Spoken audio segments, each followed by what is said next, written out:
নমস্কার বন্ধুরা, defence knowledge আপডেটসে আপনাদের স্বাগত।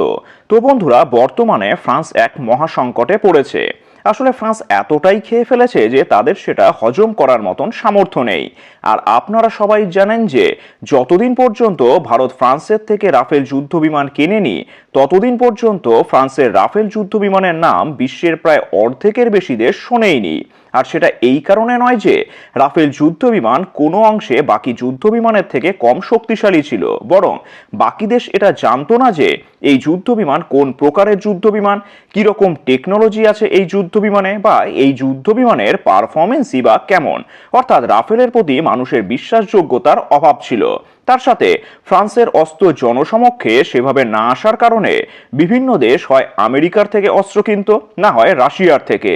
আর ভারত যখন রাফেলের টেকনোলজি, তার পারফরমেন্স দেখে 36টি রাফেলের অর্ডার ফ্রান্সকে দিয়েছিল, তারপর থেকেই ফ্রান্সের ভাগ্যের চাকা ঘুরতে শুরু করে।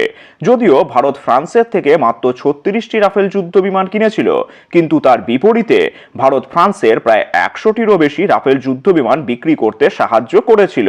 আসলে ভারতের অর্ডার দেবার ঠিক পরেই মিশর রাফেলের অর্ডার দিয়েছিল, তাও আবার 2 ডজনেরও বেশি সংখ্যায়। তারপর গ্রিস কেনে এবং সদ্যই ইন্দোনেশিয়া রাফেল যুদ্ধ বিমান কিনে নেয়। এমনকি কাতারও তাদের বায়ুসেনায় রাফেল যুদ্ধ বিমানকে সামিল করেছে। আর আপনারা জেনে অবাক হবেন, এই রাফেল যুদ্ধ বিমানই ফ্রান্সের সব থেকে বড় চিন্তার কারণ হয়ে দাঁড়িয়েছে। আসলে ফ্রান্স যে পরিমাণে রাফেল যুদ্ধ বিমানের অর্ডার নিয়েছে, সেই পরিমাণে এই যুদ্ধ বিমানকে বানানোর ক্ষমতা ফ্রান্সের নেই।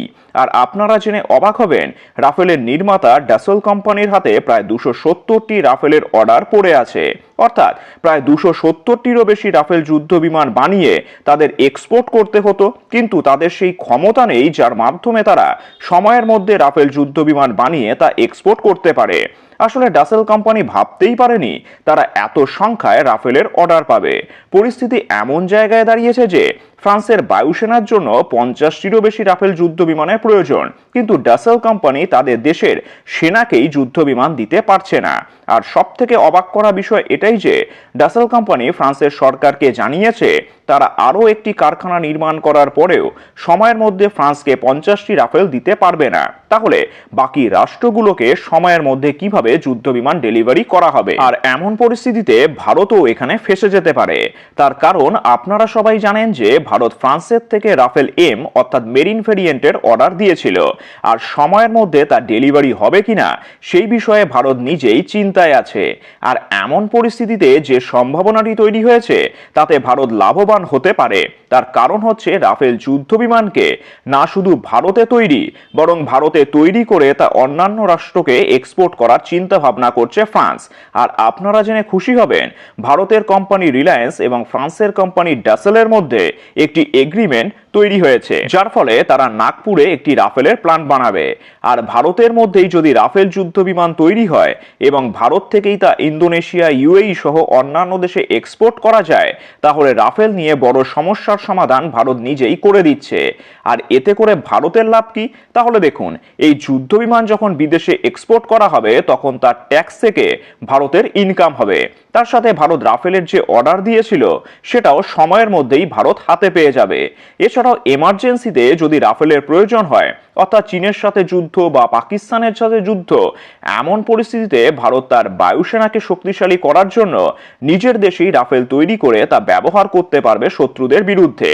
আর আপনাদের এটা জানিয়ে রাখি, ভারতে রাফেলের কারখানা তৈরি করার ব্যাপারে ভারতের থেকে বেশি চিন্তা করছে ফ্রান্স। তার কারণ হচ্ছে আন্তর্জাতিক অস্ত্র ব্যবসার ক্ষেত্রে পয়সাটা কোনো ফ্যাক্টর না। তার সাথে টেকনোলজি 19-20 হলেও কেউ কিছু মনে করে না, কিন্তু সময়ের মধ্যে যদি ডেলিভারি না হয়, তাহলে ফ্রান্সের অন্যান্য অস্ত্রের বিক্রিও বন্ধ হয়ে যাবে।